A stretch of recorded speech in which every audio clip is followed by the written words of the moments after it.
saya, Nindiani Salsabila di video pembelajaran hari ini. Hari ini saya akan membahas masih mengenai tentang perpajakan dan temanya adalah bagaimana cara menghitung PPh pasal 4 ayat 2. PPh pasal 4 ayat 2 ialah pajak yang dikenakan bagi wajib pajak pribadi atau wajib pajak badan atas beberapa jenis penghasilan yang pemotongannya bersifat final. Apa saja objek pajaknya? Yaitu ada hadiah, undian. Misalnya, perusahaan mengadakan sebuah undian hadiah.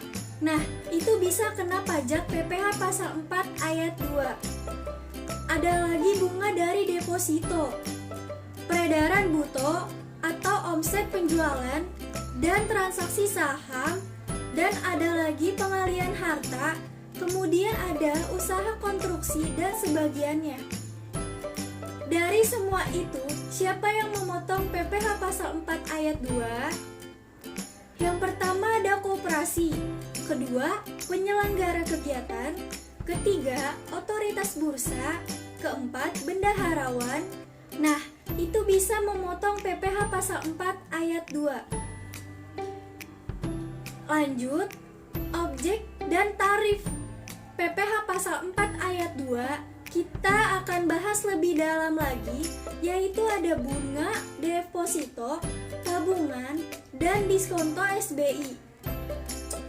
Nah, ini di sini ada contoh yang bunga deposito.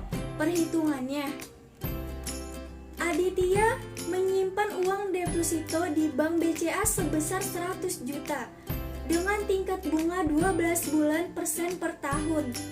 Berapa besarnya bunga deposito pasal 4 ayat 2? Nah, kalau bunganya kan 12% dikali 100 juta, kita bagi 12 per bulannya. Karena 1 tahun ada 12 bulan sama dengan 1 juta. Nah, PPh pasal 4 ayat 2-nya ya 20% dikali 1 juta dari bunga yang tadi sama dengan 200.000, karena yang kita kenakan adalah bunganya, bukan jumlah depositonya. Kemudian ada lagi namanya transaksi saham bursa efek. Ada dua. Pertama, ada 0,1% dari nilai transaksi atas transaksi saham di bursa efek. Yang kedua, 0,1% dari nilai transaksi plus 0,5% dari nilai pasar saham pada saat penawaran umum perdana atas transaksi kalau di saham bursa efek tapi saham pendiri. Contoh perhitungannya bagaimana? Tuan Dilan menjual 1000 lembar saham dengan harga 3.000 per lembar. Hitung besar PPh pasal 4 ayat 2-nya.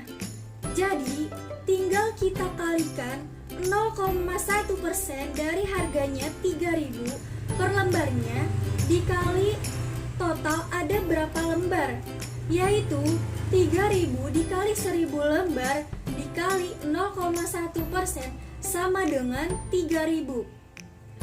Ada lagi hadiah. Bagaimana hadiah? Kalau hadiah dasar hukumnya jelas PP nomor 132 tahun 2000. Nah, ini berapa persenannya? Sebanyak 25% dari jumlah bruto hadiah undian.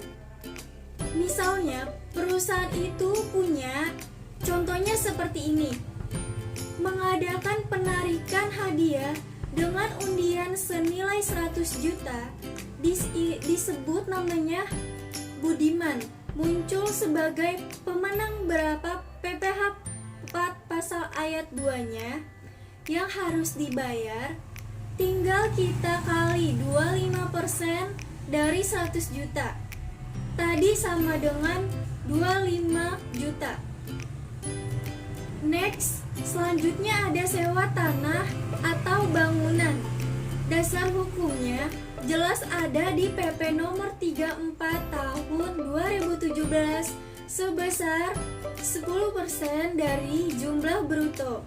Contohnya seperti ini. Pada bulan Juli 2017, Raffi Moreno menyewakan rumahnya kepada Kinan Pali yang berprofesi sebagai pedagang kue sampai Desember 2017 sebesar 110 juta, dibayar pada 3 Juli 2017.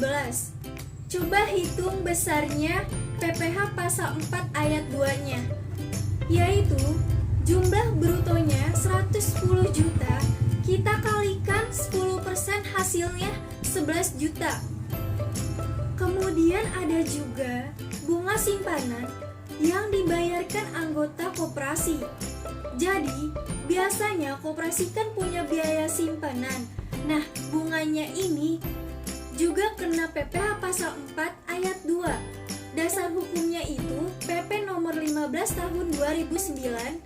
Ada dua jenis. Yang pertama, jika bunga simpenannya itu 0 sampai 240.000, maka tidak dikenakan pajak 0%. Yang kedua, jika bunga simpanannya di atas 240.000, maka kena pajaknya sekitar 10% dari jumlah penghasilan. Contohnya seperti ini.